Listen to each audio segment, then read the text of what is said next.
for which it stands, one nation, under God, indivisible, with liberty and justice for all. Awesome. All right, thank you everybody for coming. Did everybody get a chance to look over the minutes and the bills? Yes.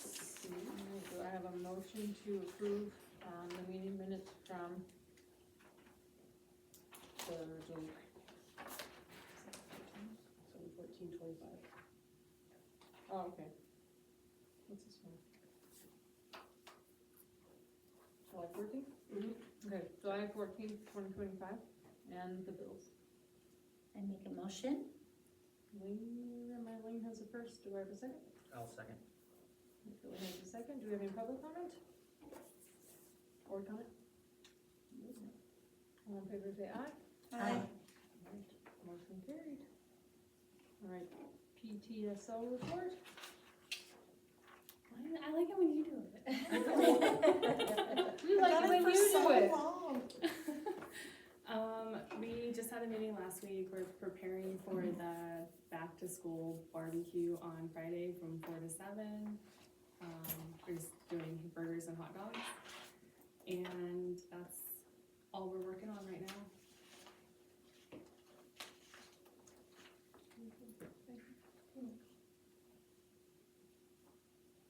What day are you doing? Friday. This Friday. Yes. Alright. Staff rep report, Shane? You're the only one. If the rest are like me, we're looking forward to school starting soon. I feel like I'm you're pretty sure they're all lying. not here because they're getting in their last days. Yeah. 3 weeks. I did see some teachers in here earlier today, though, in their classroom. Awesome, thank you. Alright, student rep report. You're the only one. We're doing nothing but summer, dreading school. That's all I got. Gearing up, you're getting ready. Yeah. School shopping. Excellent, basics. Okay, perfect. But we're excited. Yeah. Excellent. Thank you. Alright, we got public comment, alright, so we're gonna start from top, we got Stevie. I actually have a couple questions for the athletic director, but I wasn't sure if it's going to be covered during his section, so I don't know if I should wait and see if it's already covered, or if I should ask now. Like, I don't want to mess up You can ask now, important things. just in case. Just in case? Okay. We have schedules for all of the sports, both volleyballs, both footballs, and then winter basketball. Is there anything for junior high boys yet? No. Do you have a tentative start date or end date? Junior high boys tentatively right around Halloween, just before, and finish up usually first part of December. Okay. And then, every year, me and a couple of moms put together shirts, water bottles, stuff like that, sweatpants.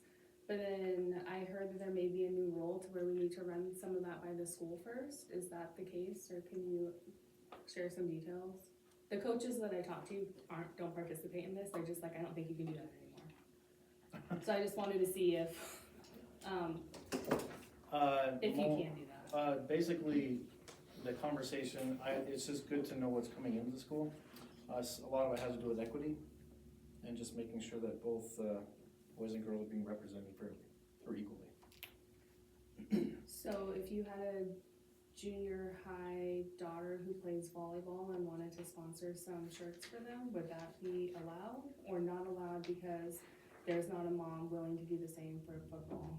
I understand, and this is just the directions I've gotten from MSSA, just in general conversations, not that I've asked them. But they usually go through kind of a workshop, equity workshop every year, and they talk about various things like, some of the specifically, like a parent comes in and contributes X amount of dollars or uniform stuff to a program and not the other one, that's where we gotta just be careful, so I'm just making it aware. Okay, so is it that you just want a heads up that we're doing this, or that you want the okay to move forward? If it is dealing with uniforms that the kids will be wearing with our logos and things, we need to be aware of it Right, as a school. cause I do Can- think that high school is gonna be working on. Can I interrupt? Yeah. This is public comments for the board. It's really not the appropriate time for us to have a back and forth with staff. Okay, And so, like, a lot of these questions probably would be directed toward like our athletic director or me outside of a board meeting. That's one. And then two, since we have a section for athletics specific to, in which I was gonna address this issue Oh. with Shane, can I ask that we just hold off until that Yep. point? But my recommendation moving forward is, you know, some of these clarifying questions, this is the board's business meeting to be done once a month in public. It's not meant really, the public comment's not really for a back and forth unless it's agendized. So I'm sorry to interrupt, I just wanted to kind of clarify a few things.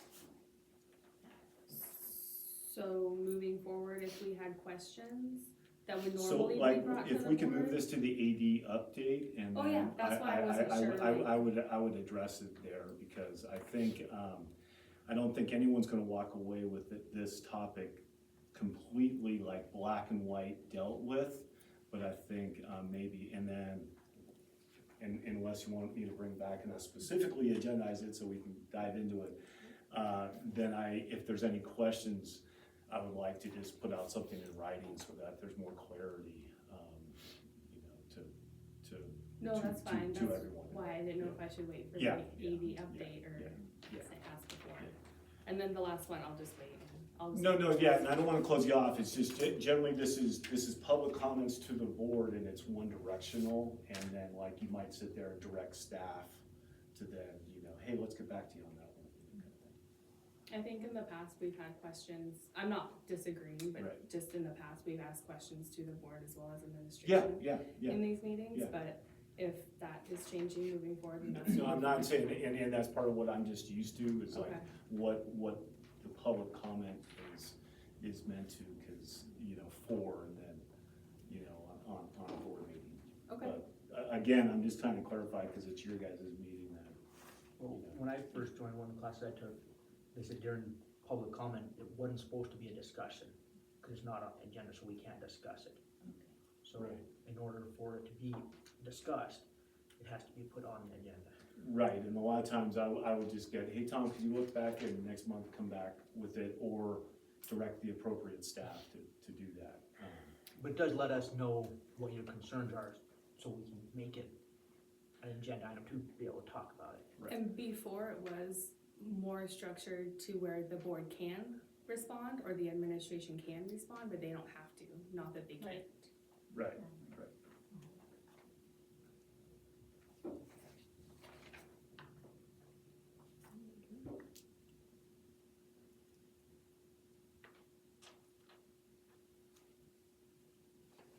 Alright. So move that to the AD update portion. Alright, Erin? Hey, I just wanna do a follow-up on a couple months ago of the Rose situation, how this year's gonna go with Rose in the classroom.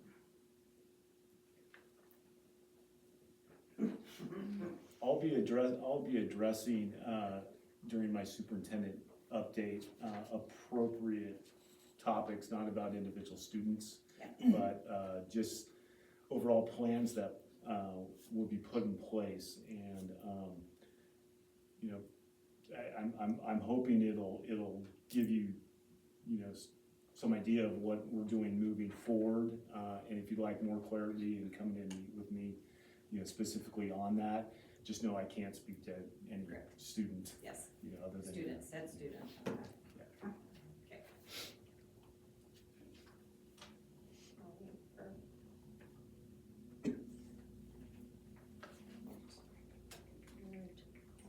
Communications? Counter events? And calendar events, just talking with Brenna in preparation for this meeting, and like, what do you guys expect there? If we have any updates to that overall calendar list, like I liked, I don't know, probably Kathy started it 30 years ago, but it just gives you a line item of what's going on, and Brenda kind of said, hey, that's, if there's any changes to that, you know, because like, everyone can go to the website and see what's going on for the next month or what have you, but, you know, kind of the big days there, if something moves off that as far as like, you know, a school day or something, you know, they're pretty big things. Alright.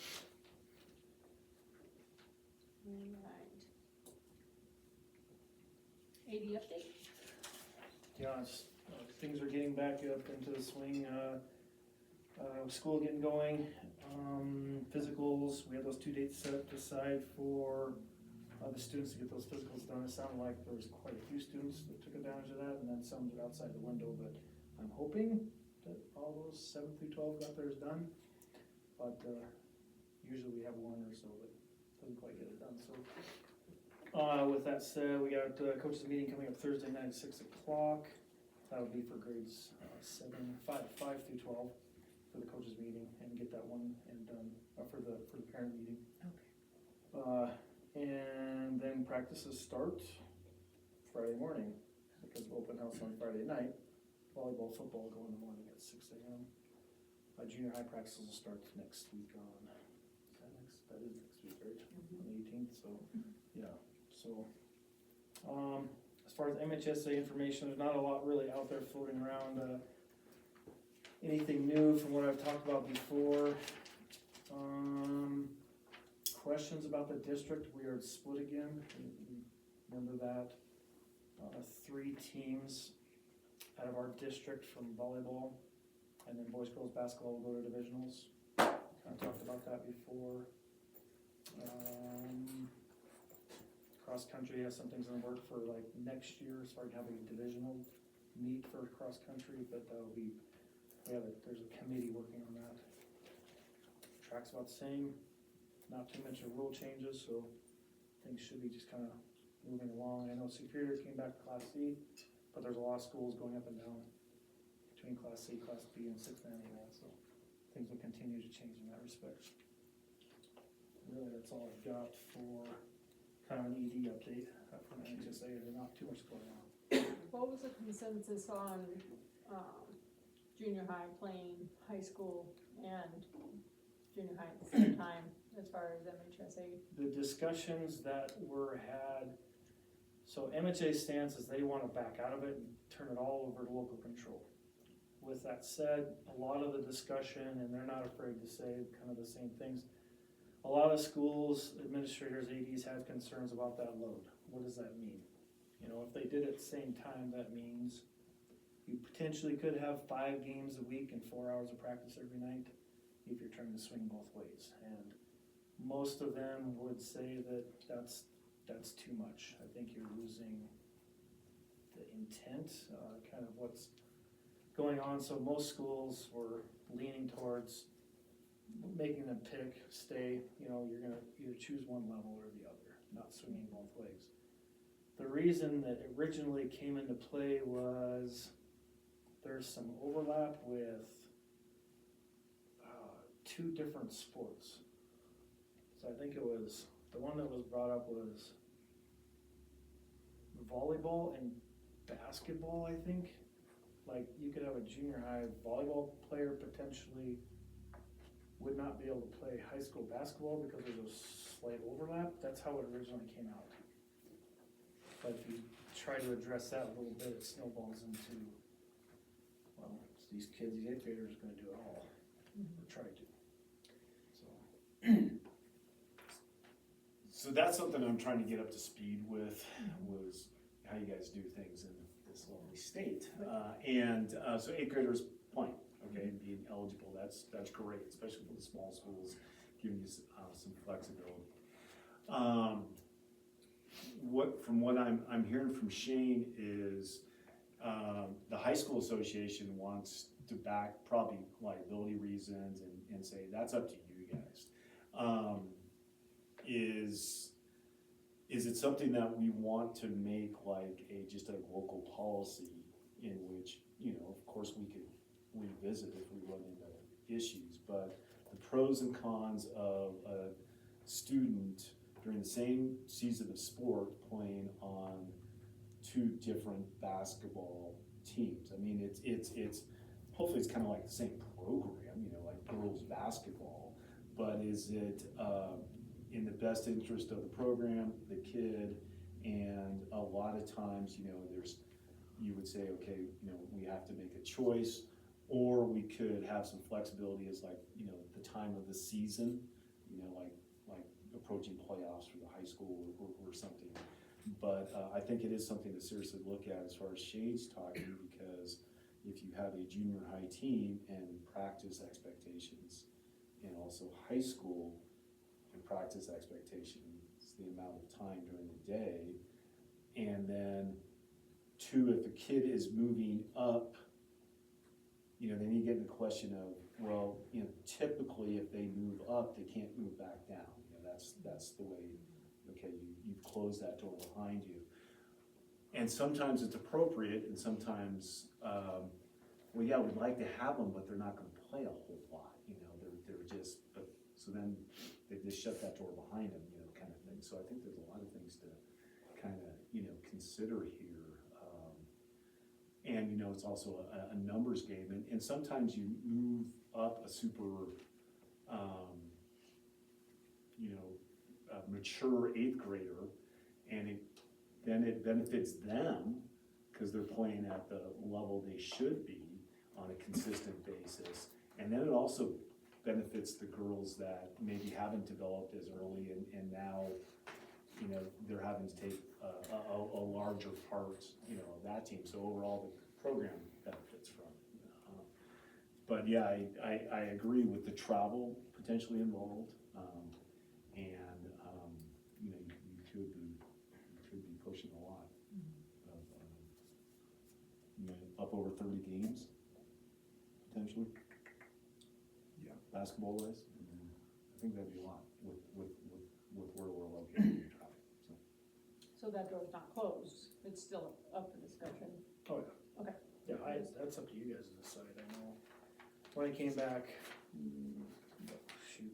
that stuff was talked about in January, kind of just, I initially said that stuff along with the physicals, the 2-year physical rotation Right. too. At that time, just kind of threw out some of that information to think about more, and it's the same thing, do we want to stick on 2-year like everybody else, or do we really think it should be yearly physicals? So, kind of the same logic, thinking about the kids. Because I'll admit, when Nathan was an 8th grader, I've been pushing hard for him to play 30, 40 games a year. In hindsight, I look back and it would have been, personally, I think it would have been dumb to do that. Because I think it would have just broken him down as an 8th grader. So that's just my 2 cents, but something to mull over and discuss some more. What's the time frame that we would have to make a decision on that as far as when sports start for junior high as opposed to high school? My approach, I guess, right now is to approach it as we have right now. And if I haven't heard anything one way or another, students may be wanting to try to do both. Would you just want like a parent to contact you and just, you maybe have a discussion with you and Tom? Yeah, I think that'd be a start, but I think that conversation also would still have to come with your guys' input as well. So right now, with no policy, and practice starting at the end of the week, Right, that's why. especially with, can they do it in football? Or do they say, no, okay, so it's no football, so with volleyball, and that's good, but it's, so with volleyball, with no policy, I think it's a case by case. And that's how we approach the year, and you say, okay, pros and cons. I'd also wanna include the coaches, because just, you know, I expect all my team to be there. Oh, they're away playing tonight, you know, and so they're missing practice. Like, wait a second, you know, I think that's a valid conversation too, you know, just to, like, appreciate when coaches expect their kids to be there at every practice, and now, you know, sometimes we put the kids in a bad position of, you know, they can't do it all. But the junior high starts when Monday they for start. for volleyball and football. So before we go on to the coaches, if, you know, so I can maybe address a little bit of what Steve was talking about. You know, first of all, you know, the schedules, I really appreciate Shane, putting those out. Obviously, we're looking at, you know, finally, it's very difficult, especially like junior highs are having teams, you know, so like sometimes, you know, are they having football or are they having, you know, certain sports? He and I were talking, we are moving the Alberton game from Friday the 12th because there's no officials available to go to Alberton to play football. So we tried to move it to Saturday, but we are away volleyball that day. Yeah, that's when we go to Shields Valley. Okay, and so, but probably, Alberton wants to host it Thursday, and we tried, first of all, you know, why do we have Fridays off? You know, it's to help facilitate travel, so we tried to avoid that. And I know Shane really was good in communication, to avoid that. Also, unfortunately, on Thursday, there's a home volleyball game, so now we're splitting our crowd, you know, so it's, please know that efforts are made to avoid those conflicts. And like, I would like an open discussion also on how much travel can we do together? So can we take our junior high football with our varsity play beforehand, so you're just, you know, one bus is leaving instead of, you know, two trips, you know, and try to look at some of those things too. So, and then to look at, and the best answer you're gonna get as far as the purchasing of items and goodies is a yes and no. So if you look at the real egregious equity things, we'll just start with Title IX, okay? I've been so impressed with Montana because it's the only state I've seen that flip-flops like starts of boys games and girls games. So like, I know most of Clark Fork fans were late to a game because they didn't know the boys were starting before the girls when we traveled to Knoxon. You know, and so, cause usually the marquee game is, you know, the second one, and you know, so that was pretty cool. But the most egregious ones is you walk onto a school facility and you'll walk by a baseball field and it looks like a minor league team plays there. It's immaculate. And you go to the softball field and it's a dump. And you get into your time, you know, that's where this equity thing stinks. So we try to keep things, you know, fairly fair in the, as far as the district's concerned, as far as our base level of providing for that sports. The equipment, the uniforms you will wear during the contest, you know, those, what we pay our coaches, you know, that it's all equitable in that sense. We need to be careful though on the other things, on, don't hammer me, but if I say the fluff. But the things that, you know, like aren't, you know, just the absolute base bone, we can play a basketball game without warm-ups, you know, jerseys, you know, we can do that. We can't play without a basketball, you know, so it's just like, we're gonna provide those and we appreciate the donations to our district funds and stuff like that. So there's a couple reasons we would want things to be run, like a parent wants to donate something to their kid's team, okay? We would like the coach to just check, you know, just have a check and a balance. And I'll use, you know, always try to bring humor to it, but an example of, okay, so it's Breast Cancer Awareness Month. And I go down to watch our volleyball team play. And they had, unbeknownst to us, they had gone out and fundraised, and they had warm-up long sleeve t-shirts that were pink. Okay, no problem. Trinity High School, okay, no problem, it's, you know, a team logo and stuff like that. Breast cancer wearer, you know, the ribbon, you know, all great, okay? Except for the fact that on the back of the shirts, it said, "Save the Tatas." So, right there, you just go, really? Okay, so, yeah, so, I don't want Shane to get thrown under the bus, but yeah, there needs to be a check and a balance, because this is representing our schools, you know, and then, of course, my buddy calls me and he goes, Faith, you know, because he's a superintendent of the district, and it's just like, okay. So, everything there was okay, and the football team didn't get that, so we weren't, you know, arguing equity or anything like that, and they had fundraised, they hadn't asked the district for anything, you know, specific funds for that. So it was just, if we're asking a small community, you know, and we're fundraising, we would like the school to look like it's at least a little bit on top of it. And actually, we have some policies that I was going, wow, I'm glad, like a sophomore class can do one fundraiser a year. So we're not constantly asking our community, you know, for those things, because hey, the volunteer fire department, they need something too, right? And you can just overdo it. But it doesn't mean that we want to say, you know, I was looking at David Spade and the Geico commercials where he says, no, you know, it's really fun. But we don't want it to be that way either. So it's not like a control thing, but it's our logo's getting put on it. We need to know what's going out and representing.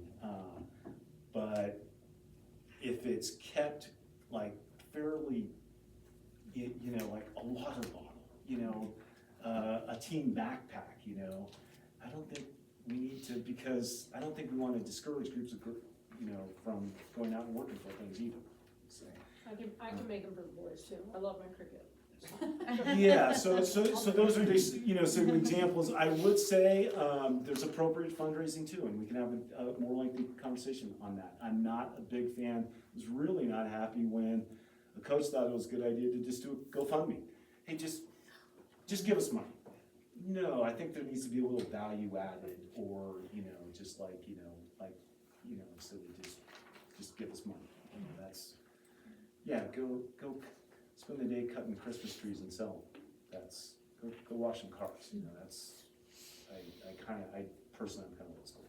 So, anyway, what the equity thing is yes, it's something we need to be paying attention to. We're not going to say, you know, no, but it is something that we can't have one group look like they're in rags, and then another, you know, looking like, you know, it's like our second grade, if they had a really wealthy doting, they paid, oh, they got to go to Disneyland, you know, it's just, but the next year, it's just, you gotta pay attention to that stuff. So, yeah, I have no problem. Hey, can we just run it through a quick check? And I guarantee probably it's going to get an approval. And that's you, Shane, and the coach. Yeah, it's just, you know, the parent would need to go to coach could come to us and just say, and it's just gonna be, and I might create a little form so we can kind of track things and stuff. And stuff, so, and anyway, does that help at all? I think so. I think, Okay. I did have a question though about the uniform situation, because the high school girls haven't had new uniforms in several years. Okay. So I know Shane was talking about, pooling together some resources to get those uniforms. Is that something that he should be doing or not doing? Like, is that something that falls on the school to buy the new uniforms? Okay, so that is something that I've talked about, and I'll come back next month and give you guys a better clarity, and Shannon and I can sit down and maybe we can look at some budgeting items. But what I'm typically used to is having like a rotation, you know, like every 4 years we're gonna replace X uniforms. Some uniforms go through quicker, some, you know, and see like when's the last time we did like some sort of rotation based of, That rotation went out the window many years ago when we had to go to white for home. we used to wear gold for home uniforms, you guys probably remember that. Yeah. And, cause that was when you guys were in school.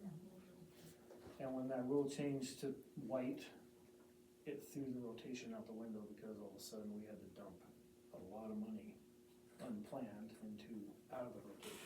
Right. Why it hasn't gotten back to the rotation between now and then, beyond me. Okay.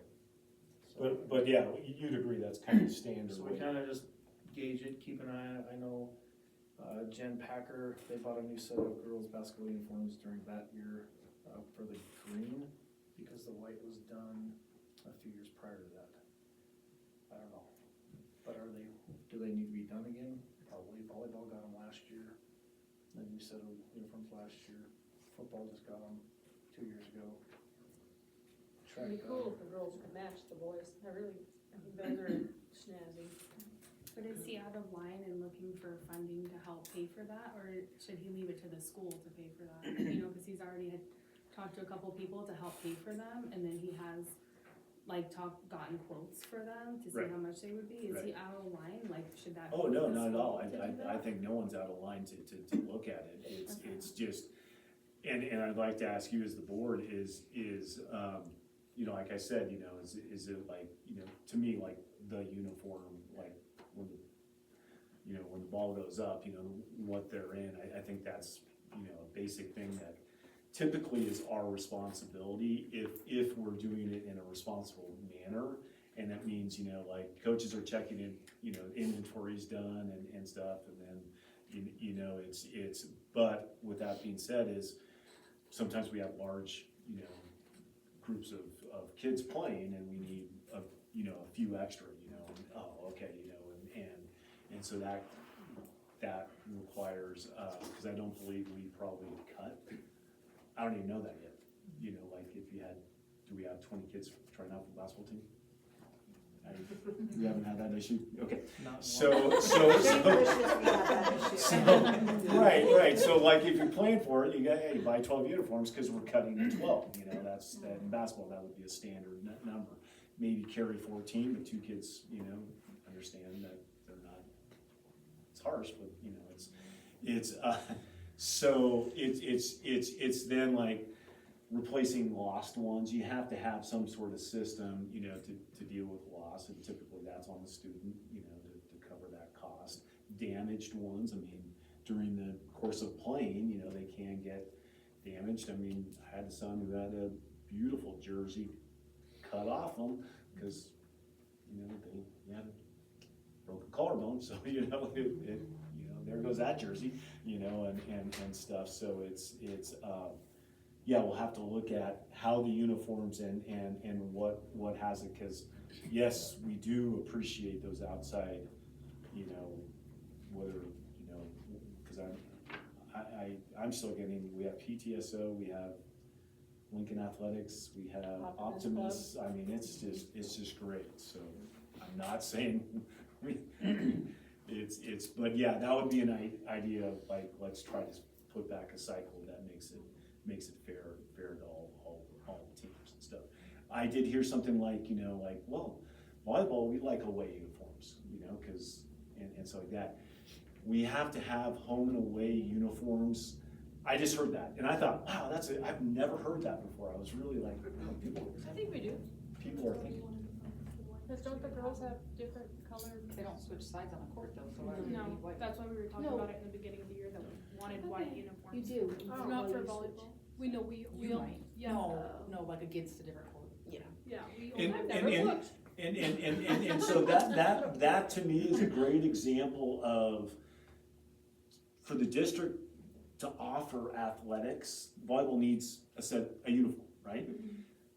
To compete, they don't need different colors, cause they're not trying to pass a ball with the other guys running in front of them and stuff like that. There's not a competitive need, you know, there like you would have in football and basketball and things like that. So it's, okay, cross country gets a home and away, great. We host no home cross country meets, but you know, it's you know, I don't want me to, because this is kind of serious, you know, but it's I would have no problem if they wanted to fundraise for additional uniforms, as long as it got approved you know, and it's appropriate, you know, but it's, that would be kind of on them, you know, to do, I would think, outside of expectations of what would be provided. Yeah, and the approval part is to color check, to make sure we're staying in school colors, and as far as the logo, cause I've seen things in the past before, I don't know, like 20 years ago, where the heck did that Lynx come from, or how the heck did that jersey say Lynxes, who the heck had that? There's things that have been purchased for practices and things like that, I don't know how it slipped through, but just to make sure that, you know, we're not choosing the wrong color green or gold or, you know, or whatever, just because we want to stay universal, it's a school. And so fundraising, of course, we just gotta make sure we're gonna work on maybe a combination, we're gonna get funds, great, and then we also coincide it with a rotational thing and just keep, absolutely, I'm all for it. When we switched to the white from the gold, I made the mistake, cause I was part of that, and we purchased boys' uniforms and girls' uniforms, back when you played, cause they're still there in the box, cause they're still in actually really good shape, because we spent a lot of money on an extremely high quality uniform that will last forever. The problem is people's tastes don't last. So while the uniforms are still good after 15, 20, okay. Let me know who's got. After 20 years, these uniforms are actually, you could take them out and use them and they work great. They just don't look as They modern. could be retro. Yeah. Leading, so yeah, and I agree with Shane is, you know, like lengths of shorts. I mean, our basketball shorts in high school, I'd be embarrassed to wear those. Yeah. And then they're below your knees for a while, and which was ridiculous, and that was cool, you know, and so I agree, you know, and sometimes our rotation is behind a little bit of a fashion curve. And yeah, I'm probably not always legal. Yeah, so. I have a question real quick. Where does band fall into that? Is band considered a sport? As the mom of a band kid who doesn't play sports. It's part of, I mean, it's a MHSA, cause they compete in I districts and all don't that think kind of they've stuff. gotten shirts in forever. I don't know the green polo shirt was the last thing, and I think, They're kind of Holly Kidsetter, maybe, I don't remember, Can I just throw that in there, that maybe we can include them Yeah. too? That's a great point. Cross country's another one. Hasn't had new stuff forever, but we also didn't have the program forever. Right. Junior high boys basketball and junior high track.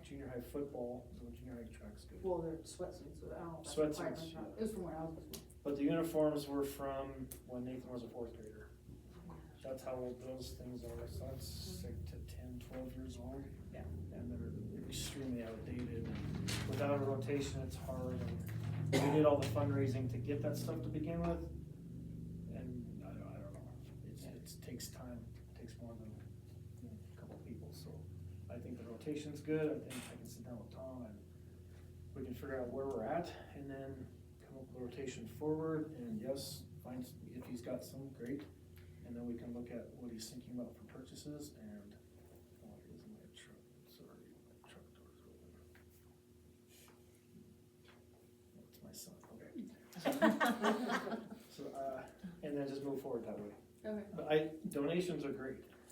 I just want to make sure that we're getting it around, band, that we're getting the donations around, not just dumped into one. That's it. I agree with that, but how do you navigate a situation where you have a couple coaches, you know, like basketball is really big, and you have a couple coaches that really advocate for their teams, that advocate for their uniforms they have, the equipment they have, and then you have other coaches who are like, no, you're fine, but then the community is like, how come they have shit uniforms? Sorry. And they have really nice uniforms. You know, like, how do you navigate that? Be like, no, you don't get new uniforms this year, they need new uniforms, even though they're not working on, getting the donations, or working on the funds, or the estimates, or putting forth that kind of work. That question comes up in the same discussion in MHSA, and the answer is, you just gotta try to push them to try to be more of an advocate for their program. Otherwise, but their short answer is, that's too bad, but you still have to try to equal the waters. it's weird that they spend quite a bit of time on that 3MHSA, and I'm trying to get some paperwork I can share with you guys, but, cause it's not easy to find on the website, so, but I'll find it and I'll disperse it so you kind of know where they're coming from, but. And Steve, I think you bring up a good point is every school I've seen has that in which you have, and sometimes possibly even an overzealous, program and garnering all the funds. And, we're going after everything and we have to bring it down so that other newer coaches who are just getting started, don't have maybe, the experience doing the fundraising. But that's also comes down to, part of the coaching evaluations and stuff is that there is an expectation that should be part of, what you do. To what limit, I don't think we want to define that, but is that has become a little bit of, what's expected of the coach is to get out there and supplement what's out there. Any other questions? I have another one. Good. Can we go back to the two sport situation? I just had a quick clarification on that. Technically, if I'm understanding correctly, BPA advisors are now considered coaches. So is BPA considered a sport to where that activity would coincide with all the sports all year long? Because depending on the week and depending on competition times, you could potentially have BPA putting in a couple hours a night as well as a basketball game or volleyball game or football game. Is that going to be an issue to have kids participate in both activities? I haven't thought about it. I think it is already an issue because we have kids having to coordinate their schedules, especially when they start doing their state and national trips, and they're participating in track as far as I know. State typically falls right when track starts. Right. And Right. then So BPA, and correct me if I'm wrong, because I could be, but it would be technically a co-curricular. Okay, it's tied to like classes they take. And so the stipend the advisor receives would be on our extra duty assignment. Shane, can you? Yeah, but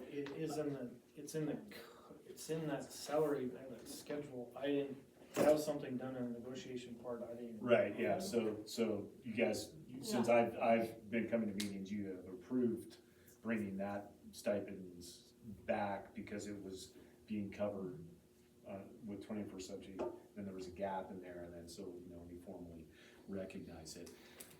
But regardless of, some of those semantics, it's a co-curricular that would be pulling the same kid, and we have to have those communications. Do the best you can, but sometimes when the state is saying you will have divisionals this weekend and BPA national is saying this is when, sometimes kids have to make choices too. So that's sometimes, kind of tough. But apparently we've been able to avoid that a little bit. But I understand your point is the pull on that kid would be no different if the kid was in a drama production and wanting to be on sports team too. And we would try to accommodate for that because we always do. so is that gonna fall into the athlete of the year then? Because What's that? you needed to compete in 3 athletics to qualify for athlete of the year. BPA? Yeah. I think we have to a little ahead ourselves on the agenda. Oh, am I skipping? Okay, we'll go back. Yeah. So moving forward, it's okay for any of the kids to participate in both? Or is that a decision that the school or the board has to make on whether or not they can do 2 at once? Sports. Just sports, but not, BPA is separate than sports. extracurricular. Okay. Yeah, I'm looking at BPA as just an extension of the classes, you know, so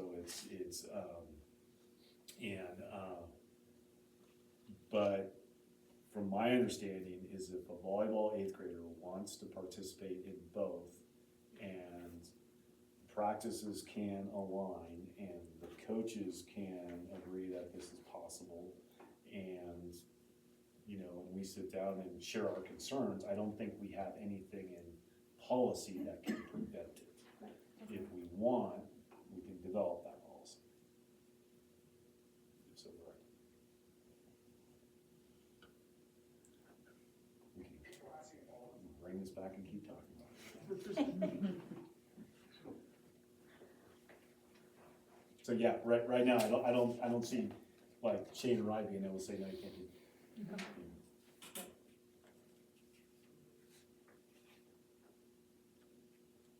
So they'll just come discuss with you, parents can. They'll have to, and then I'll bounce it back around. I know my side of it, and I wouldn't support them doing both at the same time. That's just me. I think it's too much. That's my personal feelings. And that's specific to if they're at the same time, like not with junior high boys, that the junior high boy could do it all season and then go play high Oh, school yeah, basketball. yeah, just like we currently do. But the girls don't have that option because they play at the same time. Correct. I tried tackling that mess 10 years ago, and nobody wanted to switch seasons in junior high.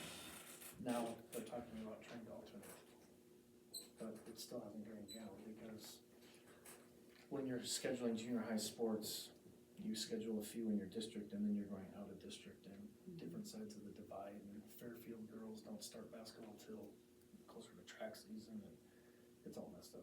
So it's hard to, There's no governing body. if you switch one, then all of a sudden you lose half your schedule. You couldn't play any Helena teams or whatever, because they're not gonna switch. It's, Like Knoxon this year has junior high football, if I understand it correct. However, between when we like to bring our junior high to play before our high school team plays. But their last junior high game and then the gap to when they would play us, they're gonna shut their program down, if I understood Shane correctly. Oh, shoot, that's too bad. They just have different schedules. yeah, so you can still participate in both. As long as they're not at the same time. That's how I'm approaching it, but that's just because that's been common practice in the past. That's the only reason I'm doing that, but that's not set in stone because that's not just my decision. So a parent could come talk to you, that's all. And I don't necessarily wanna put it on our coaches, but like if I was the high school coach, I would have a tough time having my kid miss practice. Yeah. It just, you know, cause they were choosing to, you know, but I wouldn't want them on my team if they're not an eighth grader and they're not gonna like play a lot, cause they should be playing down. Does that make sense? It's just, so I would, and just the time would just be huge. So what I can do is I can reach out to some of their schools and see if they've morphed some of their policies to address some of the situations. I haven't heard anything yet with other schools, because a lot of schools don't even bring them up necessarily, because their high schools are already pushing 20 participants. You have a small percentage of schools that are in our model that don't have that many students, so you're pulling eighth graders. But then their junior high programs also have enough numbers they can afford to lose some, where we actually hurt our program, so I don't know. But the expectation of the coaches is legit. If you want them to practice, to get to play. And we're gonna have to put asterisks by like top scorer in high school history because now they've played for 5 years, scoring varsity points. It's an interesting thing.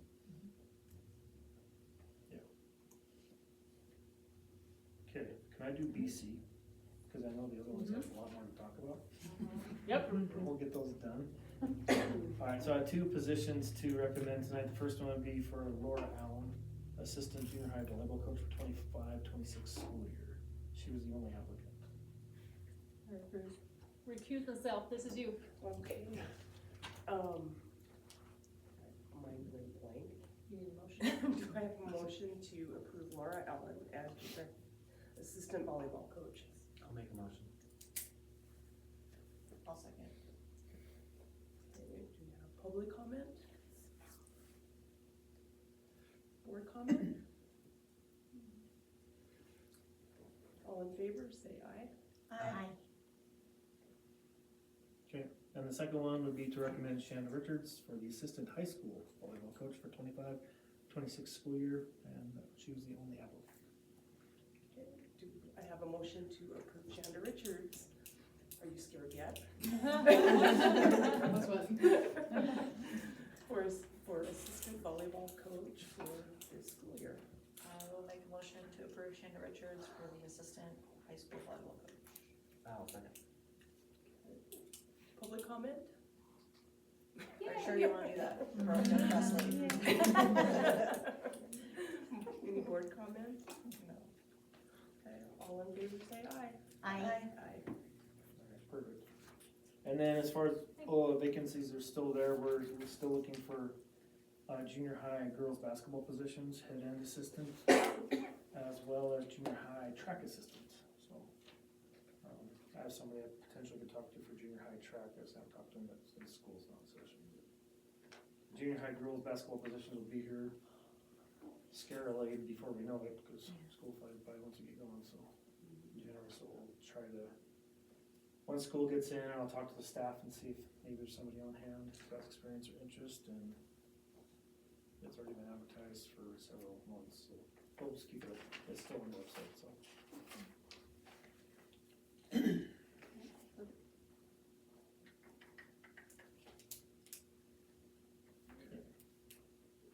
So Oh, back to D. A and D. Okay. I put D on the agenda. And yeah, I would like just to tick off topics as they come. To me, this is, I can wrap my head around it, but I'm not saying it's an easy one. But there's been, I've heard various, just the way in which we go about choosing the athlete of the year. And so, very small town, people are, very familiar and with one another, sometimes, oftentimes related, and I brought this up at the coaches meeting, but like, I would almost recommend exploring a point-based system in which we would use that to select an athlete of the year. And so I'm just bringing this up for discussion now, and I can bring back if you guys are so interested, or no, Tom, just keep going with what we've been doing. To kind of remove a lot of the subjectiveness to it and bring about really like what we mean by athlete of the year. What's it look like? Some things I'm thinking about is like just what would allow a kid to be eligible, a student, athlete to be just eligible for gaining points. Things like you have to participate in 3-season sports. So we could have an All-American in 2, but if they didn't participate in the 3rd, that would be like that would be up to you guys, to say, we want that. They must have maintained their eligibility throughout all 3 seasons. So they didn't lose it for academic or behavioral reasons. They never lost eligibility. That would be like a standard one. But you guys could throw like point values for different GPAs. Could consider it, but then was that more a scholar athlete award at that point? But what I would like to do is bring back something that would like allow a cross-country runner to earn as many points in the fall as a volleyball or basketball. So we would make it, and how that would look like. I'm not going to have to sit down with people with more experience in the state and more experience with like I'll say, yeah, an all league selection would get you a point. Well, you guys don't run leagues. You run like is there an all district team? Well, cross country might not have that. Getting over into track, trying to make sure the track kids have as much opportunity to score as many points as the basketball. And like, awards is the week before state. So like a suggestion would be, I was thinking like, okay, currently they're ranked in the top 5 in the state in their event. You know, that there's a good chance they would medal at state. We could say, you know, at this point of selection, they're currently, you know, that could, we could, you know, compensate for some of, you know, falling short on that and stuff. So are you guys interested in me looking at some different ways? Right now, it's, do assistant coaches get a vote? Yeah. Okay, so I think everyone in a recognized coaching stipend position by you guys gets a vote. Does administration get a vote? No, Dang it. Anyway, I'm kidding. not currently. And of course, you don't get a vote if there's conflict of interest, you know, like it's your kid, you know, kind of thing. But we're also asking, you know, like somebody who's coaching a sport in the spring, but may not be really involved, you know, in everything else. You know, how that person, I hope they honor everything, but they might weigh things differently than other people do. I've had it where we just all sit down in the room and we don't leave till we make a selection, and there's a bunch of bullies in the room, and I'm just sitting there, you know, kind of like, you know, because they're demanding, you know, their kids get recognized and stuff like that. I do like it when there's, you know, some criteria involved. But it's also something where you would take, like, over the last 4 years, look at our recipients and go, okay, how would this kid have done with this system? And then, like, take a kid who no one disagrees they were the athlete. We have those kids, just clearly, you know, so like, okay, how's that kid look with this criteria? Oh, they didn't win. Uh-oh, there's a problem. There's a lot of examples out there on that too. Yeah, and I've spoke with a couple coaches, from other schools, just trying to figure out what kind of rubric that they've used. They do have kind of like a system on the MHSA website as well. Today, I couldn't find this. I'll pull it for you, Yeah. I was looking at it last year. But that one goes mostly off like leadership, you know, that kind of stuff. Obviously, you're gonna throw academics in there, just to make sure that they're not failing everything. Not that they can. To me, you already have it, but whether you want to up that scale, you know, Right. to. I don't think that needs to be the deciding factor on that point. The kids already are required to have community service hours, so the fact that that one's in there, a lot of the kids do go for more community service hours for a scholarship, so, I mean, I don't know that that's necessarily needs to be in there. I mean, it is good that the recognition is there for like the all-state and all-conference and that, but adding in, you know, records, they're breaking records, and that way you're adding the track in there, cause you don't have the leadership and that kind of stuff in. Yeah, like I've been impressed because like last year we broke some track records. And stuff, but we might have a very deserving kid, but there's a record on that board that is like. 1985. Well, but I had a child that would go up and look at the 1600 because he wanted to break that school record, and he went to 2 high schools, and his first one, the kid ran a 409 as a senior and ran in the Olympic trials. That wasn't happening. When he goes and it's a 428, okay, now we got something realistic to shoot for, you know, because I go, oh yeah, sorry, buddy, but you know, you're not going to the moon, you know, kind of thing. It's just, you know, that's not happening, you know. So so a way to give an opportunity, but sometimes we might have a very deserving who would win at state, but wouldn't break our record. Does that make sense? So I think, you know, those are some things to, you know, consider. Or they have broken a school record during their high school career, because sometimes you break it the previous year. Well, we can't look at previous years, but anyway, you know what I'm saying is just like, you know, there's ways to look at some of those other sports that don't, like maybe do an all-state or do an all-conference or division or whatever we call it. make sure that they have, you know, finish in the top 10 at districts or whatever, you know. Well, and I also think that we need to try to figure out is the fact that we do have so many homeschooled students. I was under the impression that we don't include them in Athlete of the Year because it is Lincoln High School's Athlete of the Year. Is this something that we need to have a discussion on? I think it's something that we need to make a few phone calls to get, like, are we on solid ground Right. by doing that? They do get to participate. I do think at the end, it's, do they walk in our graduation ceremony? No. You know, are they up for our scholarships? No. You know, so I'm hoping that there's some, you know, ways to look at that. But yeah, you know, like, hey, sports is open, but, you know, this is this school's award. Right. You know, kind of.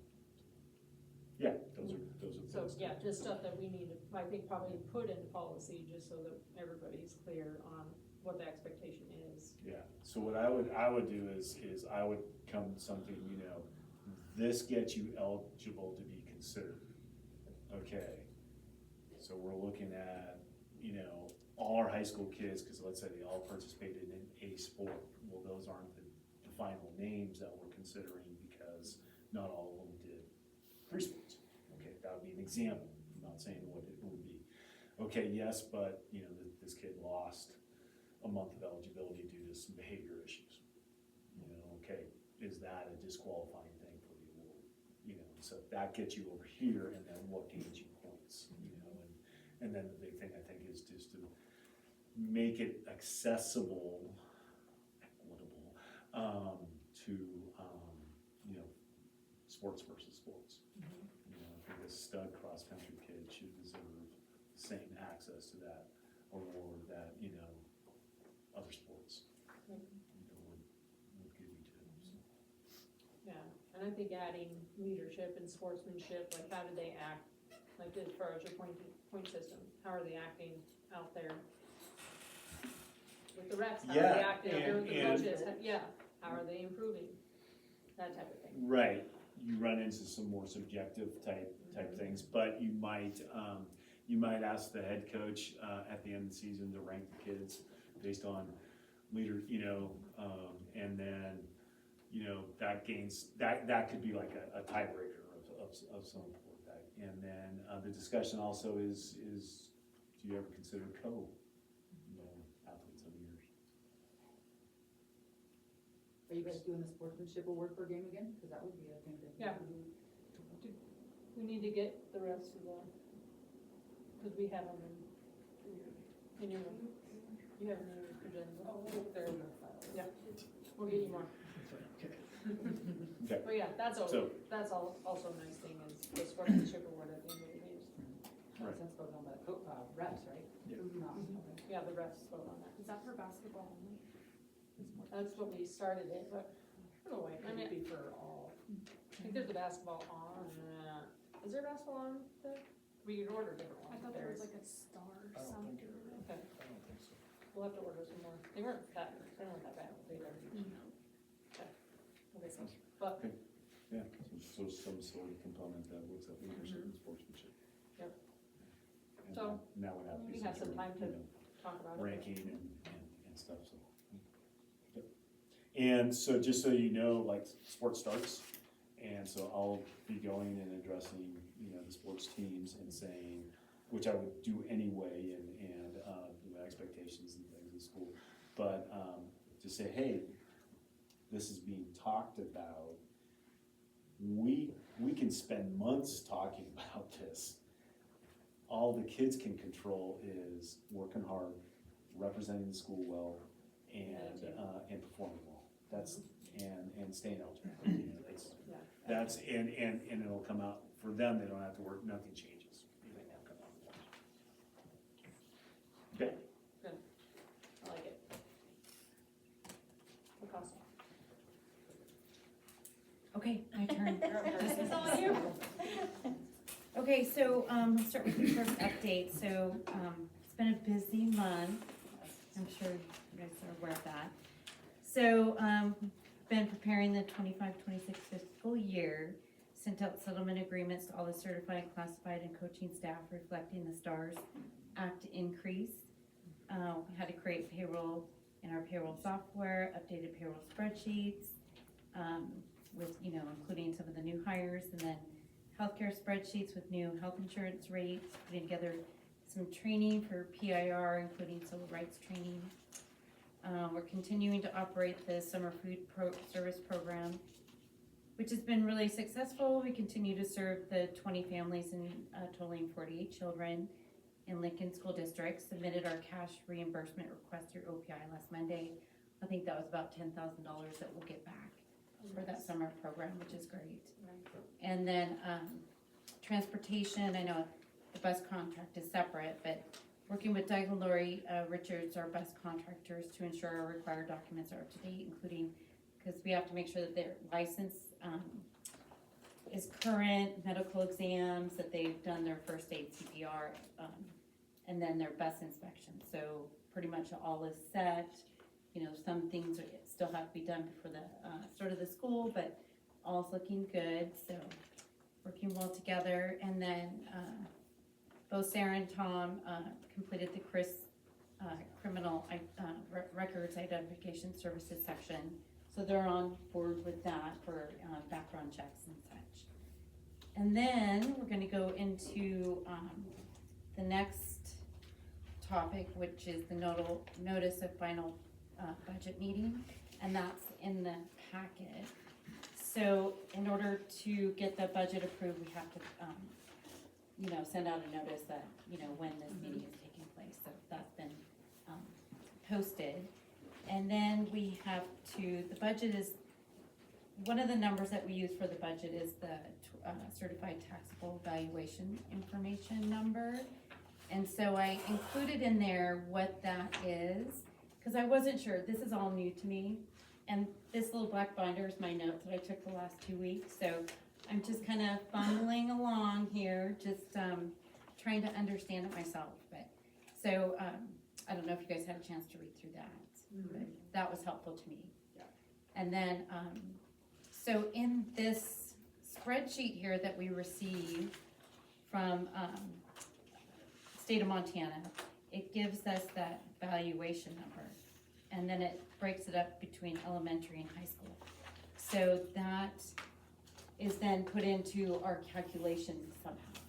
So I know that's vague, but really I'm trying to learn this, the best that I can in a short amount of time. Anyway, so that's a big number that we have to wait for before we can complete the budget and the TFS. So then the next one here is the notice of budget increase from property taxes. We had to post that. And Carol actually worked on all of these, and then I just took notes on, how it was done. So we got that posted. And then the next here is the 25-26 budget and resolution to budget additional property tax. So do you guys have any questions? And I, let me, preface this by saying that it's a lot of information, taking a lot of notes, but I can put together, if you guys have questions, a list of questions that I can, work with Carol on if you have something specific that, would be helpful for her to answer, since I just don't have that background knowledge. So.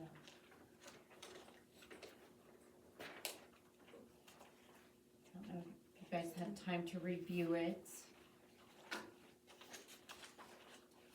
Well, we can also look at it and email you with any questions, but I Right. think that you guys did a pretty thorough job going through. Yeah, and I know that Carol sent a message, so she Yeah. said that she stands by this budget and it should be approved. The general fund increase is due to the increased funding from OPI and the mill levy passing. We're also increasing transportation budget due to cost increases But OPI for the first time in 20 years is increasing their reimbursement, so it will cost the district taxpayers less than last year. The retirement budget is increasing so we can replenish our reserves that were spent last year, you know, when we had to, you know, make up for the difference, yeah. So, So all in all, we're better off this year. all by in a long all, shot. we have a budget in place that we're going to adhere Yeah. to. And, you know, I'll be working closely with Tom on how, you know, how it's spent and plan to stay within our budget. And anytime we go outside or need to, we'll be discussing that with you guys. Right. Appreciate you. Yes. But really, I mean, So you can go down the ship with us. but the huge thanks goes to Carol for, you know, her time spent. I mean, there were times when I'd be working on payroll or, you know, some other things, and she would just be fully into the budget. You know, just kind of crunching numbers and trying to make it work. And, you know, we have a little bit of excess at the end, so, so any other questions about that? Okay. And then, so what happens, you know, once the board approves the budget and the TFS, that, we'll submit it. We're waiting for a couple other numbers, that are irrelevant, but, once we get those numbers, then we can submit it. And then it'll be approved, and then we can print out the budget and the TFS for Brennan to sign it. And then we have to move it on to the, county superintendent and the commissioner for, Luzerne Clark County. The more time I spend with Darcy, and appreciate you guys hiring Darcy and things, and Carol, is Carol and I will go round and round and round, and then we'll realize we're saying the same thing. Unfortunately, you hired someone from another state, so we call things different, and it takes us a while to figure that out.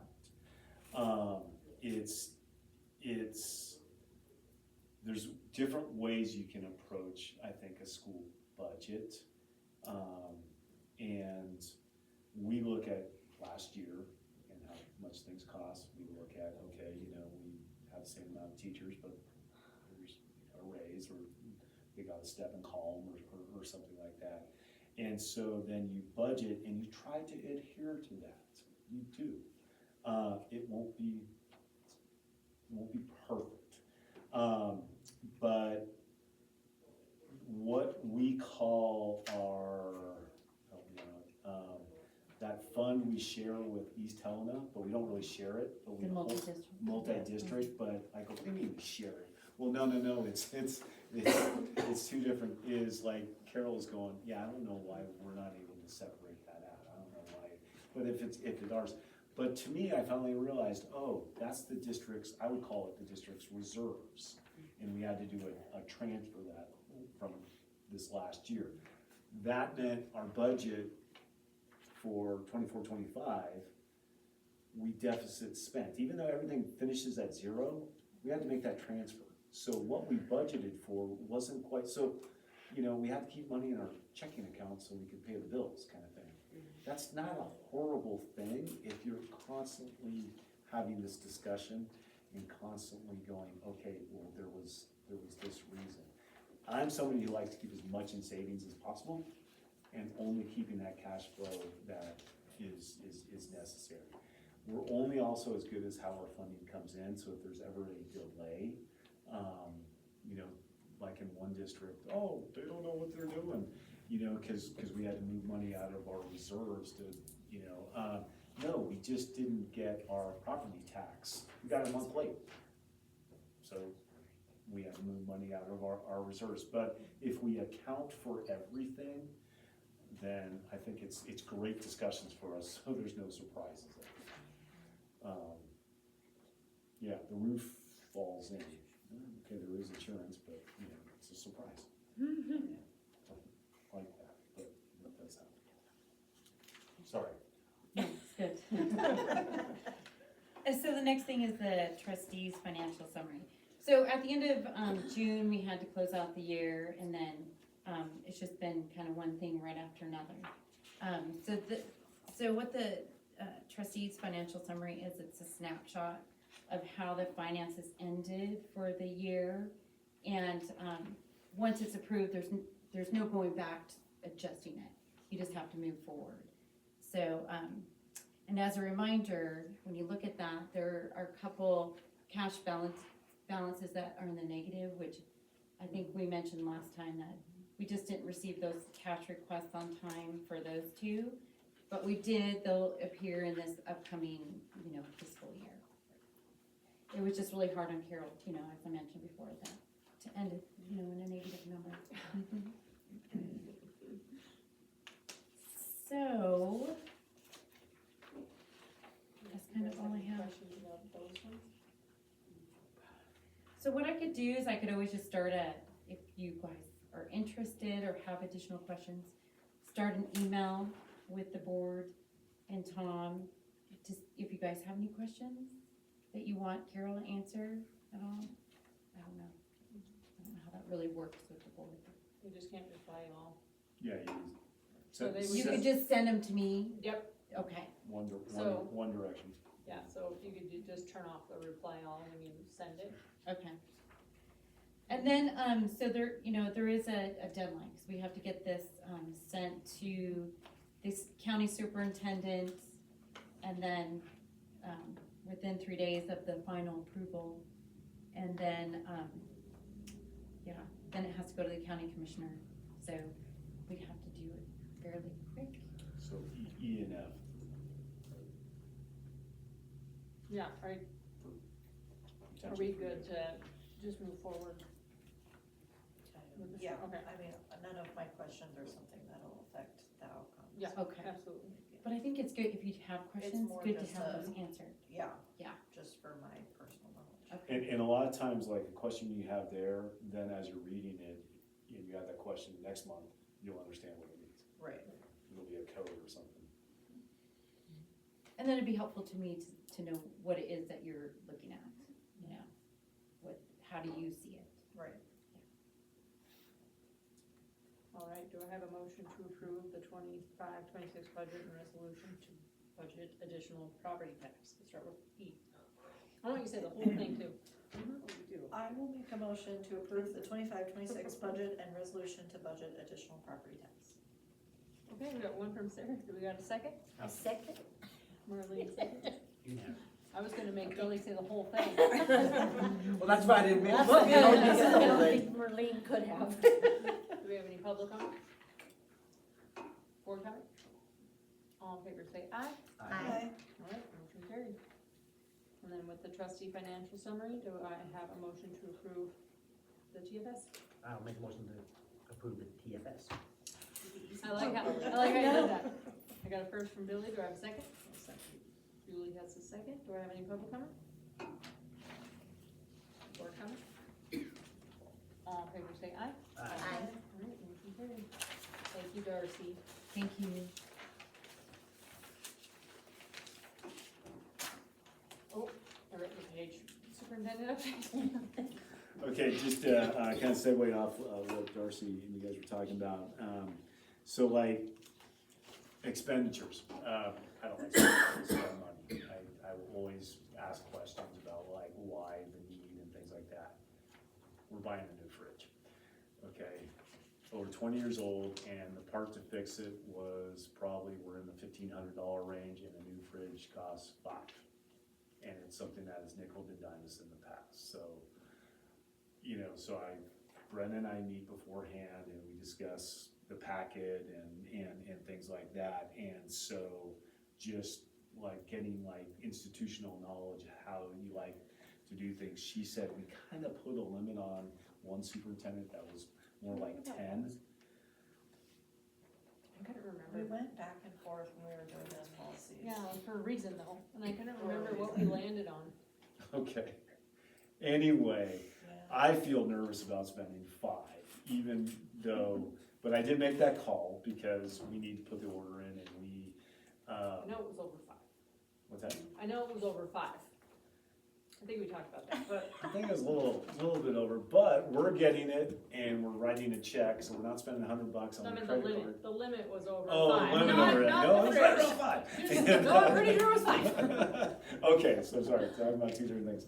So anyway, so just so you know that it's just like I think I talked last time, is we will have something that maybe happens tomorrow, and sure, we could have special board meetings every 3 nights, cause we need to, post every 3 days, but it's just, we have to get business done, and that, by all the recommendations from staff that I could gather, it was tough. So that's an example of, I think, a good expenditure. So just so you guys know, and we're saving $400 because we're picking it up ourselves. Since How are the fridges in the kitchen? Yeah. Oh. The unit, the electrical, the brains have kind of fried a couple times and stuff, so it's getting pretty pricey to fix. Mine too. Okay. So anyway, I just wanted, the reason I love this job is every day there's something new. And I think it's fun because I'm a kind of geek, but it's like one moment I'm down looking at, those bars you use to push open like the cafeteria doors, the big bars. And I actually got locked in there with my wife, and like it sticks. And there's a trick to opening it and stuff. And like we couldn't get out, and because I was showing around school. So anyway, it's fascinating. But that one door costs $500 to replace that mechanism. So if we ever say something like, "Oh, let's rekey the school," that adds up. It's just. But anyway, I get to bounce around to all sorts of different cool things. So anyway, I just it's kind of interesting, and it's all new people and it's all new things. So it's pretty fun. I just asked if I missed something. It's just let me know. I'm not offended. There is a lot, and when it's new and like the other day I was, hey, who types the agenda? Like look around and Darcy's not involved. It's like, oh, I guess I do. Like so if Sarah, there's a typo on hers because she came and picked it up early, but there's not on your guys's because I fixed it. And anyway, you guys didn't catch it online. I apparently paid attention on Wednesday. Anyway, I didn't look at the date, and I got the date wrong. So obviously I use a template, and I thank you, Darcy, for picking that up. So anyway, guys, if I missed something, please don't hesitate. A quick text doesn't mean I think you're micromanaging. I would ask anyone from the community to do that, because I want to stay on top of things. Kathy is still forwarding me emails just because I haven't figured out, like, state superintendent of Montana schools, like I thought I filled out every form to say I'm the new contact, but I think he's or she is on her own thing. So anyway, just let me know. Take a look at our pickleball court if you have a chance. Not done yet, and and Randy met with me today, and he's working a lot on the weekends and stuff. But I walked around first thing today, and if you'd have seen it previously, like if a kid slid across it, the kid left a good portion of their skin back on. Okay, it was rough. So Randy was telling me today, and it looks so good, but he's only got one coat on. So he, based upon the square footage and based upon the materials and what it should cover, he bought 22 gallons in his first coat. He went through 19. So he's ordering more. It says 8 days. Last time it came in 2. So we're not out of not having it ready for the first day of school. But I'm not making any promises either. And the little guys might kill me, but the Foursquare is huge. But anyway, it looks, just with the one coat, and he said it should look even better.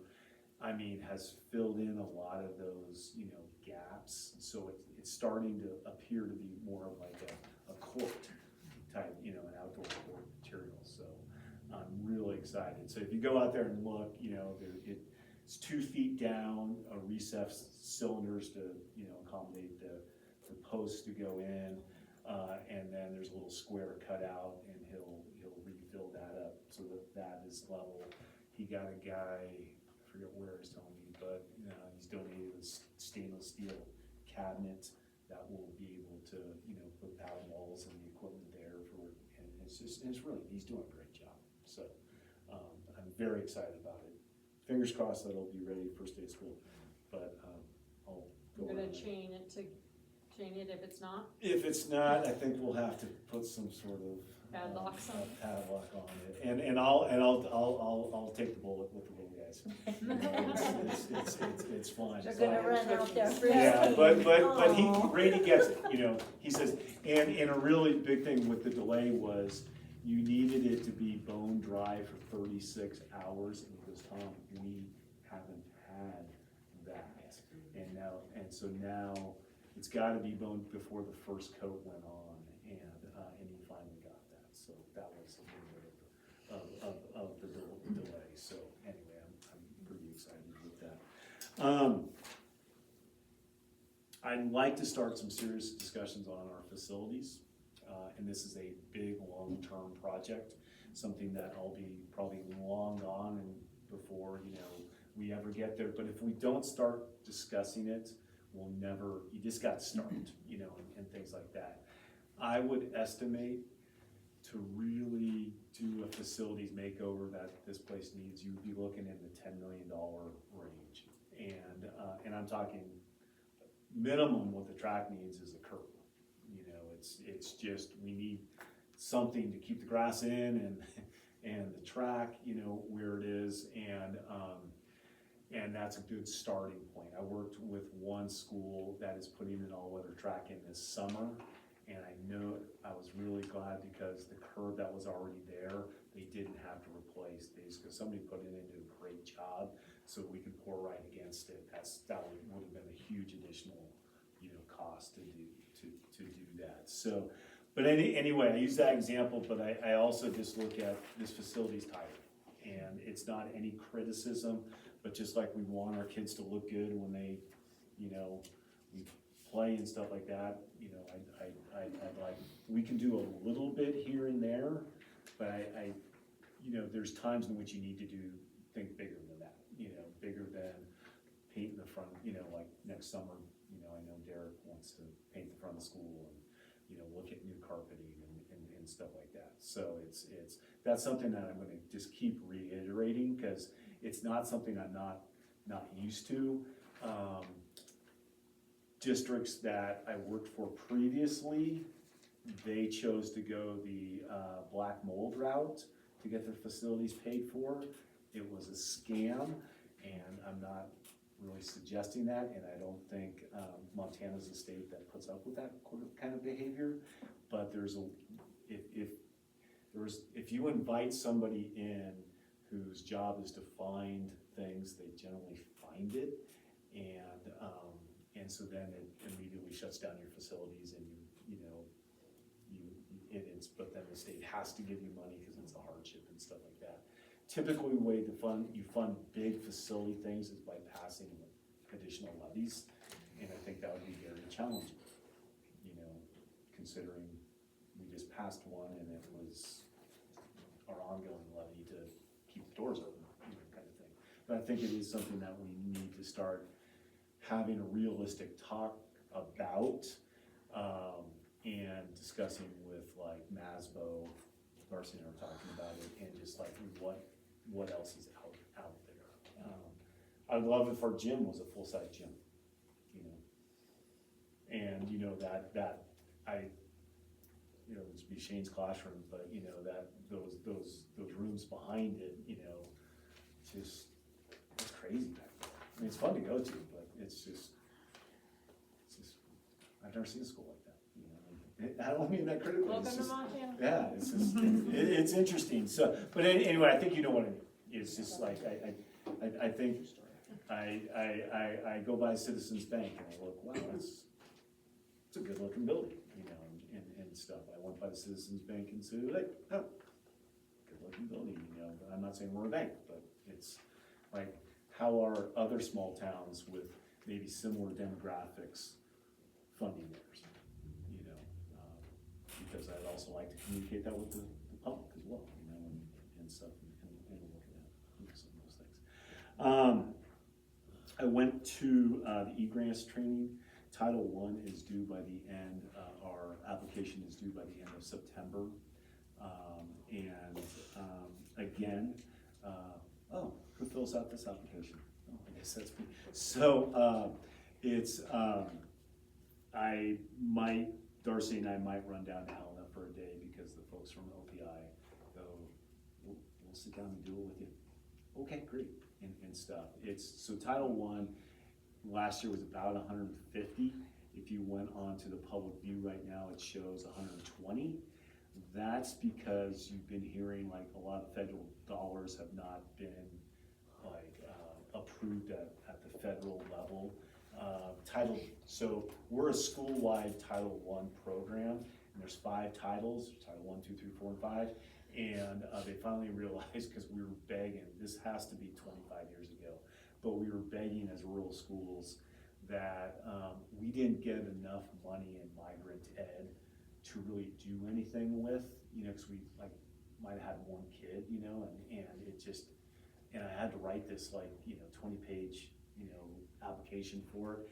What they did was they allowed all of those funds to roll into Title I, and so we just have to do a school-wide application. So one reason ours is less than 150 is it doesn't represent the Title II and Title IV dollars. So, you know,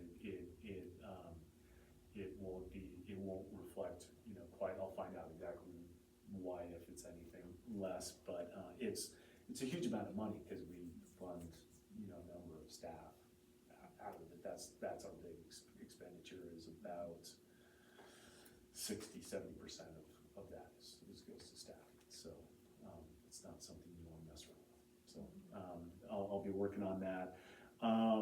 Thank you to Sarah and Darcy. They moved the date for the probate for James Timerson's hearing, and so when they moved it, I was able to attend. They did. They were very thankful that our district, we were the only ones that went. And so again, we received 40 at the, when all of his assets are liquidated, we'll receive 45% of that. And his assets do include a property up here and a property in Great Falls, from what I understand. Yes. Okay. And they felt it would be very rude to ask, well, how nice property, so I did appreciate their discretion on that. And but anyway, they did say it would be about 6 months. You know, there's just a lot that needs to happen to liquidate that, so we'll keep you posted with that. So I appreciate your patience. You'll see at your table that I put the agenda, which is very, very general agenda for our PIR days. And pupil intervention, what's the R for? We call them in-service days. But we have seven days, Shane, throughout the year? About that. Anyway, so a big part of our PIR day is, I'm new. So I will be going over a lot of things that are required to go over every year, but probably with a little bit more detail, because I have to understand like what the staff expects. So anything from how we evacuate the building in case of emergency to how we take attendance, you know, when kids go to lunch, instructional minutes. I panicked last week when I did the numbers. We were short on mandatory instructional minutes. So I panicked Kathy because I questioned her via email, and so no, we're okay on our instructional minutes. But there's a lot to review to get, you know, school up and running successfully. Teachers wanna be in the classroom, of course they do, but, there is stuff that, you know, we have to go through over sexual harassment and, you know, civil rights and things like that. You can go pretty quick on some of those things, and some things, you know, states are mandating that, you know, kids not be allowed to bring cell phones. I've not heard that in Montana yet, you know, and stuff, but like, how does it look? So how are, you know, are kids using it appropriately? Guys, when I walk into class, I better not be seeing kids messing on their phones. Oh, they're using the calculator app on their phone to do their math homework. Yeah, I'm probably okay with that, you know, kind of thing. So, you know, this, like, what does that look like? Because they can become a big headache as well. So along the way, we're gonna be addressing, you know, like, obviously student behaviors. So if I don't answer anything specific that you'd like to hear later, please, I'll talk to you till whenever, but it's very important that we discuss it. And so one thing that the school has is a 4-tier system, and it's they would call it part of their MTSS, multiple tiers system of support. You've probably heard that before, but it started with BPSS out of the University of Oregon. I love the 4-tier system. It's something I'm very comfortable with. It's in like the staff handbook if you want to look at what that looks like. But basically, tier 1 and tier 2 behaviors from students really, I don't see in the office. You know, those are interrupting during the class, not raising your hand, like tier 1. That's training the student on, you know, how that's walking in decently in a line to the cafeteria. Obviously, tier 2 starts to escalate, you know, maybe it's repeated tier 1 behaviors that, you know, they're not getting. And there's kind of some examples there. Tier 3 and tier 4, you start to see in the office. My example of is, I want to be part of that conversation when I'm in like grade level meetings. Hey, we're seeing a lot of that, talking about strategies. When I was a very beginning administrator, I would go, oh yeah, let me call the parent for you. No, wait a second, it's not my job. You know, kind of thing is like, one, they won't look at the teacher as being the person in charge of the class, and 2, I don't have time for that. I realized, and stuff. So it's tier 3 and tier 4 start to become your more significant type of behaviors. And so we really have to kind of decide what examples of those, because that will be a trip to the office, that will be a phone call home. Tier 2 behaviors that are repeated that become tier 3 behaviors, and then I find out like no phone calls happened to the parent from home from the teacher. That's a discussion I have with the staff. Is this like, they're not gonna, we need to have those, you know, we have to sometimes have difficult conversations and stuff. So tier 3 and tier 4, you'll start to see, you know, a lot of the, tier 4 starts to get, you know, can be fairly violent. Tier 4 is when you guys might start to get involved. So one thing that'll go up that will use, you know, the bullying term, as you see, is this will be posted in every room. You saw it last year, but today, you know, I laminated, if I can get those back. If you really have to, you can keep it. But I go, maybe the board would like to see it. I go, okay. So, and we'll have that discussion on what is bullying, and, you know, and stuff. And when does it hit, you know, because you can go to 0 to 60 in a nanosecond. We all know that. But then a lot of times we hopefully, there will be conflict. There will be behaviors that, you know, need to be addressed. And if they're not, they'll turn into, in this case, more rude behavior, more mean-based behavior, and then flat out what, you know, bullying. The first thing I say is, we have all been bullies ourselves. We have all been bullied. We see, if you turn on the news, you will see bullying behavior from our leaders of our country. You know, it's just, bullying's prevalent. if I said we're gonna eradicate bullying at Lincoln schools, we're not, okay?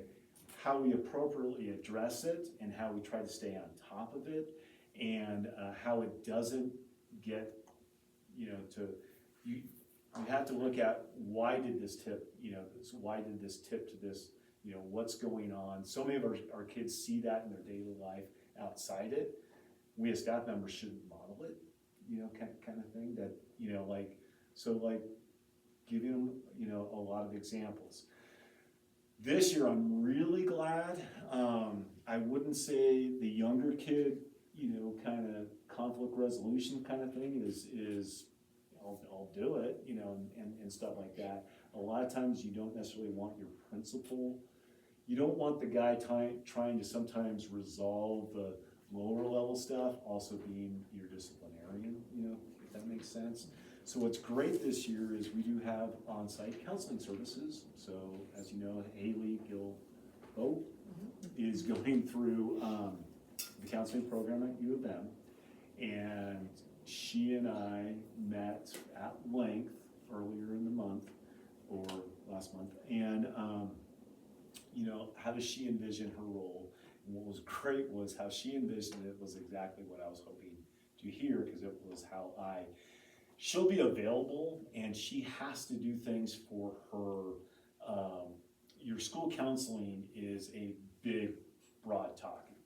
So if academic counseling to make sure that the kids are in the right classes, to apply for college and or applying for scholarships, that's part of like a bigger school's academic counseling services. We kind of got that covered, and I would say that's something that like I typically did at small high schools, but it's more of that. And she goes, I really see myself working with the younger aged kids and getting into classrooms and working, maybe not a ton one-on-one, but at least being a part of that conversation and that process, as far as the smaller groups and really having somebody that I can turn to for the kids to talk to at length about like why these things are happening. When bullying does happen, I know that, sometimes you'll hear comments, nothing is being done about it and stuff.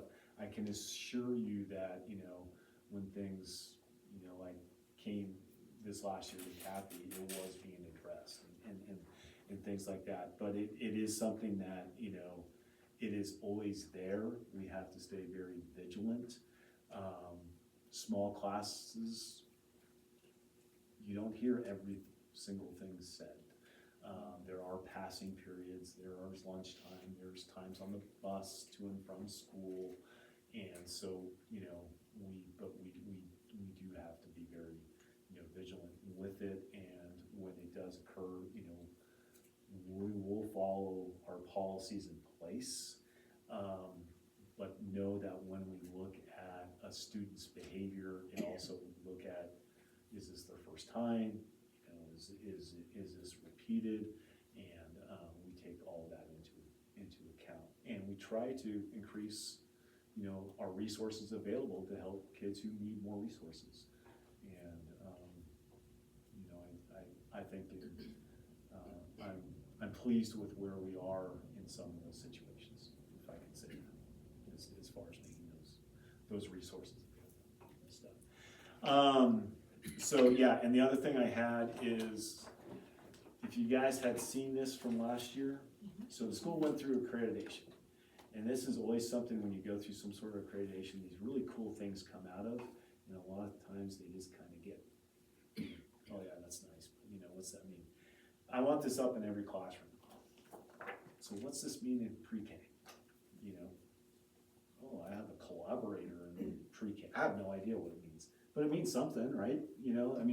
They have to start somewhere, and so they're becoming critical thinkers. So I don't know, I really like this because like when I'm sitting down one-on-one with each teacher, because like every Thursday they have to turn in lesson plans, and I'm asking the teachers like, don't worry, yes, I'm gonna require, because it's required for me to get them from you, but I don't want you to reproduce something just for me. I want it to be useful to you. So I've met several teachers, they showed me online, I go, yeah, this looks great, you know, kind of thing.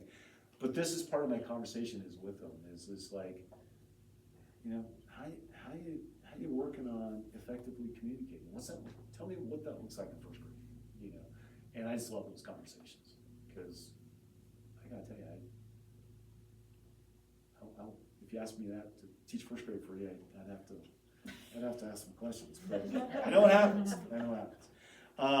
So anyway, it's all good, I wanted to. That's good.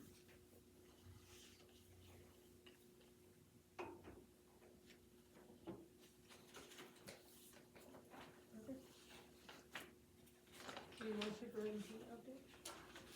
No.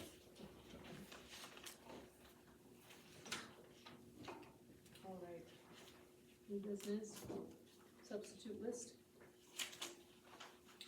For the 25-26 school year. I just saw.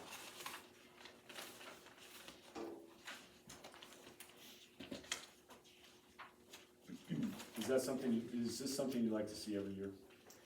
It's It's like, something that we've been seeing every year. okay, you have been, okay, good. I wasn't sure about that. I will try to update that through the year, as if we add folks.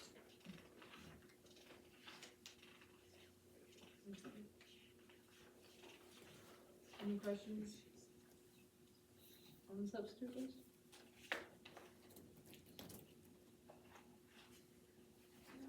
I'm assuming Sarah talked to all these people and they're still interested. She did remove some names when I asked her for it, so I do know, but I Just cause I can't, know Abby doesn't live here anymore, she doesn't Okay. live alone. Sarah might not have been aware of that. Maybe she's still willing to come back. Maybe. All right, do I have a motion to approve the substitute list for the 25-26 school year? I will make a motion to approve the substitute list for the 25-26 school year. All right, Sarah has the first, do I have a second? I'll second it. Marlene seconds. Do I have any public comment? Public comment? I have to abstain from that one. What do you got? Oh. Okay, Julie did not vote on this, but anybody else? Any board comment besides Julie? All in favor besides Julie, say aye. Aye. All right, motion carried. And thank you for self-monitoring your. I didn't even say, I I have no clue who you guys are. I must not have got that far down. Do I have anybody I'm related to? Because I'm related to a lot of people. I think I'm good. Oh, damn. All right. Kathy Day? Okay, so, I think I'll answer probably B and C together if it's okay. So Kathy Day was our applicant, Sarah participated in the interview, and she, vast 20, 30-year, preschool teacher in the private sector. Okay, so, she, speaking with her today, everything regarding her emergency authorization through OPI has, it looks, green check marks, has been approved. They're just awaiting her background check. So they have to do an independent background check to ours, okay? So what I'm asking you to do, and thankfully her, as soon as we interviewed her, prior to board approval, we still got her fingerprinted locally. Those came back, she was cleared of her fingerprints last week. So we can hire her as a long-term sub, even though her authorization through OPI, and she's going to be, hasn't come through. So you can hire her as a long-term sub tonight. If tomorrow her OPI and you approve C as well, if her fingerprints, if she gets an approved authorization, you can also hire her tonight because it's pending that authorization coming through. through. See what I'm trying to do is just so like I told her, if you guys go for it, is we're just hedging our bets on each of these things. One, we don't have to have another substitute next Monday, you know, that's on the approved list that you just did. If you hire as a long-term sub, you can do that. The original B I had was pending our fingerprints, but I was able to remove that, you know, before getting this packet out to you guys. And then two is you can hire her as a teacher pending the OPI approval, and that just, if that doesn't happen, or the problem with the background checks this time of year is they're just backlogged. You know, everyone's doing it. So she would be a long-term sub. We get approval next Wednesday, she's just prorated from that point going forward, you know, as on our teacher pay scale. So that's what I'm attempting to do. All right, let's start with B. Do I have a motion to approve Kathy Day as a long-term substitute pre-K 25-26 school year? I'll make a motion. Bill Jacobs first, do I have a second? Julie seconds, do I have any public comment? Board comment? Just kind of a quick question. As the long-term substitute, does she come up with the lesson plan then? She does. For the full year? Or how does that work? Yes, well, okay, so tell me if I'm wrong. I'll just go off my past experience of long-term subs. We have a different pay rate for a long-term sub because they have to do their own planning. Okay, and so our pay rate is higher than teacher sick, and our sub plans are, you know, plans are already in place. They come in and do that. Long-term sub means they have to start doing their own planning, so they get a higher pay rate. And like everybody else, you are gonna monitor that one, make sure that they're not playing paddleboard in the room. Yeah, too many trips outside to throw the frisbees, kinda like. There are preschools. If there's nap time, I might be seeing me in there a few times. I'm just in here for a teacher evaluation. That is attractive. Yeah, so that's a great question.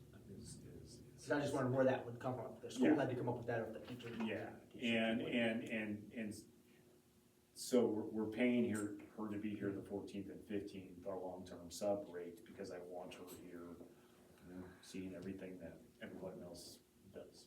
Yep. Any other board comment? All in favor, say aye. Aye. All right, motion carried. All right, do I have a motion to approve Kathy Day as a pre-K teacher pending OPI approval of emergency authorization?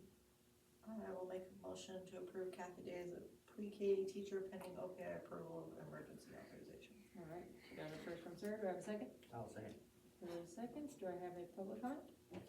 If my sister's background check comes back with anything at all, Is this relation? I strike her. I knew there was somebody. Oh. Okay, I take away my proof. Any board comment? All in favor say aye. Aye. All right, motion carried. I can't do the second or the fourth one. Let's see. Do we have a motion to approve the transportation contract, including 3% increase in cost over the 24-25 school year? 25-26? No, it's the discuss transportation. Over the 24-25. Over the 24-25. Oh, For so the 3% more. 25-26. Okay. For the 20, yeah. Good eyeballs. I will make a motion to approve the transportation contract, including the 3% increase in costs. I will second that. Do you have any public comment? I would just like to, I met at length with, Doug and Lori, right? And also like, I look into like what we've done previously, and it's very in line with that. We have given staff raises you know, from last year to this year. And so, you know, that's something you take into account, you know, it's like, what other things have increased, so I think it's very much in line with, it's very reasonable.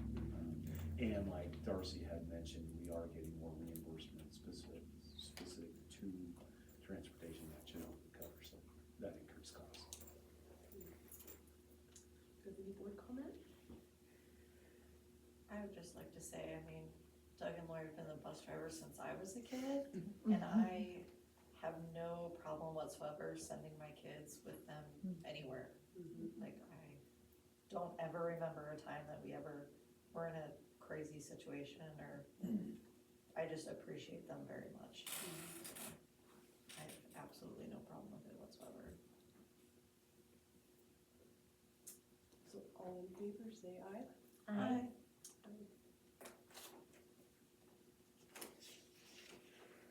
Alright, any reason for a closed session? Alright, I have a motion to adjourn the meeting at 8:55. I will make a motion to adjourn the meeting at 8:55. I got a motion from Sarah, do I have a second? I'll second. Elaine has a second, do we have public comment? Board comment? All in favor, say aye. Aye. Alright, thank you everybody for sticking around. Thank you. I said roughly around this